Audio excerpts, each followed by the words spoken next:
Good day everyone, I'm Antoinette Kenya Ferlerina of BSTM 2A is here to share my brief summary about the novel of Colleen Hoover titled It Ends With Us. So, the novel opens with Lily, a young college graduate living in Boston, on a rooftop cleaning her thoughts about her father's funeral. There she encounters Ralph Kincaid, a resident surgeon. The couple has chemistry, but it seems that both have different names when it comes to relationship. Ryle only wants a casual fling with Lily while Lily is looking for a relationship. The two parted ways but met again 6 months later when Lily hired Ryle's sister Alyssa to work at a flower shop she recently opened. So, Lily and Ryle's attraction to each other only increases the more they encounter each other, until Ryle decided to explore a relationship with Lily despite his earlier reluctance. Throughout this time, Lily finds herself revisiting her past and longing for closure with her father, who was abusive towards her mother. To find it, she reads all of her journals that she wrote when she was 15. Those journals relate her encounter with Atlas Corrigan, a homeless 18 years old boy. As a teenager, Lily was moved to help him when he was without a home, a family, and they became close when he supported her through her witnessing her father's abusing her mother. In the present day, Lily wonders if she isn't also seeking closure with Atlas as well. So the romance between Lily and Ryle appears perfect, with their feelings only intensifying as they both spend more time together and became embedded in each other's lives. So Lily and Alyssa are now best friends, and Ryle meets Lily's mother. One night, while having dinner with Ryle and her mother, Lily runs into Atlas, whom she had seen for 9 years. And although she's happy that he seems well, she feels hurt by the distance between them. In the end, she tells herself that this is the closure he had hoped for, especially now that she has with Ryle. However, Lily and Ryle's happiness comes to an end when on one evening she and Ryle are spending time together. Ryle lashes out in rage, hurting Lily. Afterward, Wright is apologetic, and Lily allows him to comfort her. Feeling confused and hurt about the incident, Ryle swears that he isn't like Lily's father. Lily threatens to leave him if it happens again and tells her again that Ryle isn't like her father. They both declare their love for one another. The next day, Lily, Ryle, Alyssa, and Marshall are eating at a restaurant where she sees Atlas.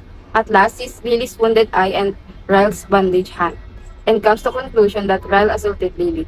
While Atlas confronts Lily in the restroom, she defends Ryle. Fierce as Atlas compares Lily to her mother, whom he had witnessed years ago when Lily and him had been living together.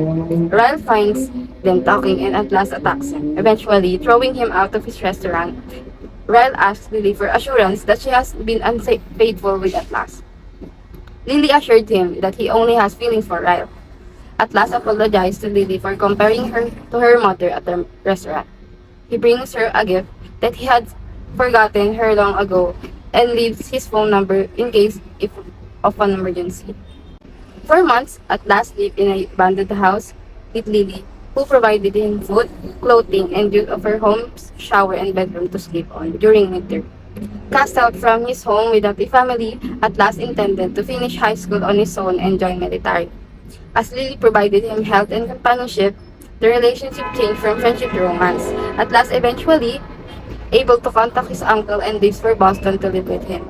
Lily, heartbroken but happy that Atlas had found a place to stay, he returns on Lily's 16th birthday, promising her to find in the future. But later that night, Lily's father finds her with Atlas in her room and attacks Atlas, sending Atlas to the hospital. Lily had heard from Atlas since then and always feels sad that he never tries to find her as he promised. However, she knows now that her future is with Ryle. This seems to be the case as Lily meets Ryle's parents and she and Ryle decided to get married. One night, Ryle finds Atlas' number in Lily's phone. Jealous and upset, Ryle walks out, and Lily goes after him to try to explain. Ryle accidentally pushes her down the stairs. Ryle at first refuses responsibility for his actions and simply asks Lily to tell him that she isn't being faithful. Lily explains how Atlas came to her shop and throws Ryle out of her apartment. Ryle again pleads for forgiveness and even approaches her sister Alyssa, who intercedes for him. Ryle tells Lily the story of her late brother who died when he's 6 years old. Ryle accidentally shot him. Since then, Ryle has confessed that he suffered from rages. Lily is torn between her feelings for Ryle and the resemblance between Ryle and her father's situation. the abusive situation between her parents she witnessed. Lily tells him that she's willing to help Ryle, but she needs to know when he needs help. After the incident, Lyle appears to be improving, but one night, he appears to confront Lily over her relationship with Atlas, threatening her and almost raping her, hurting her when she tries to defend herself. Lily calls Atlas and goes to hospital, where she eventually discovers that she's pregnant. Distressed, Lily goes to stay with Atlas for several days. Ryle finds her at her shop after, but he tells her that he is leaving for England for 3 months, and she's not ready to go back to her apartment. That's why Lily returned to Atlas' apartment.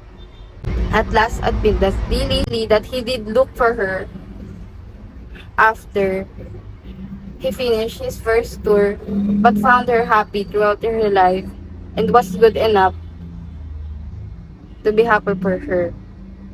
He takes her back to her apartment and confesses he has feelings for her. Makes it clear that he understands that she's busy with her own situation and now only hopes that someday a relationship between them can be possible. As time passes, Lily feels torn about telling Alisa and her mother about her pregnancy. She feels alone and needs their support, but she's afraid that they will convince her to take Ryle back. Alisa, however, suspected that the same thing has happened between Lily and Ryle and confronts Lily. Relieved, Lily discusses the abuse she has suffered as well as her pregnancy. Despite Ryle being Alisa's brother, Alisa urges Lily to leave Ryle. Lily approaches her mother and speaks on her own experience with abuse and how she became more tolerant of it the longer she stayed. So Lily's mother also encouraged her to leave Ryle. Ryle returned and learned about Lily's pregnancy. He wanted her forgiveness, but Lily keeps Ryle at a distance. Eventually, she lets him participate as a father, helping her during the final months of her pregnancy. Despite accepting his help, Lily refuses to make a decision about the relationship before the birth of the baby. She realized that she doesn't want her baby to grow up witnessing abuse, so she decides that she will divorce Lyle to break the pattern of domestic violence. So 11 months later, she runs into Atlas and indicates that she's ready to have a relationship with him. So that's all for my video. Thank you for listening.